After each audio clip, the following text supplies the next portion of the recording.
हमें कभी भी अपने अकीदा, इस्लाह और मुआशरती इक़दार को नहीं भूलना चाहिए। जदीद जंग के चैलेंज से निपटने के लिए सख्त तरबियत का फाश नुमाया खसूसियात होनी चाहिए। सख्त तरबियत ही सिपाही की पेशेवराना तरक्की का बुनियादी सुकून है। Chief of army staff general Syed Asim Munir का भावलपुर छावनी और तालीमी इदारे का दौरा, तलबा से बातचीत, कोर के अफसरों और जवानों से खिताब। भावलपुर कोर की ऑपरेशनल तैयारियों और तरबियती उमूर से मुतालिक ब्रीफिंग दी गई।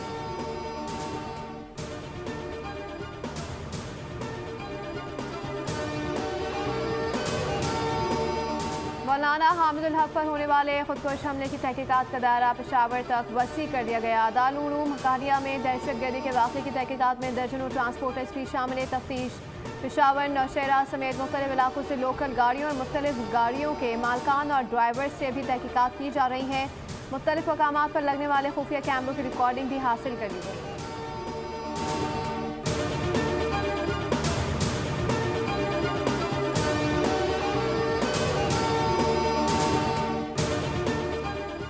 पाकिस्तान का कानून आइन शहरियों में कोई फ़र्क रवा नहीं रखता। मुल्क का आइन और कानून यकसा हुकूक देता है। नून लीगी रहनुमा राना सनाउल्लाह कहते हैं कि इंतहा पसंद अनासर मनफी प्रोपेगेंडा करते हैं। हंदे मुआशरे में आम रवादारी हम आहंगी को फ़रोग देना है।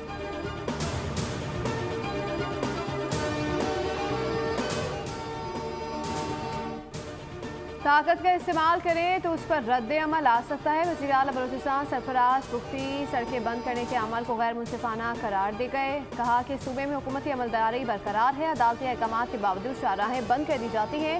जत्ते आकर कौमी शाहराहें बंद कर देते हैं।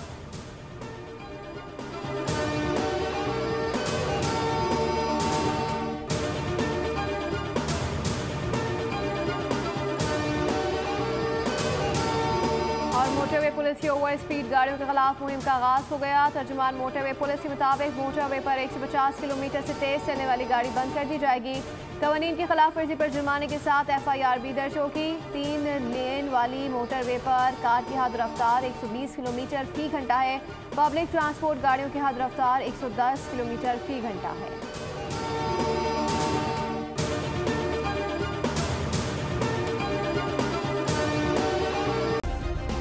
सब्सक्राइब करें और बेल दबाएं ताकि कोई खबर रह न जाए।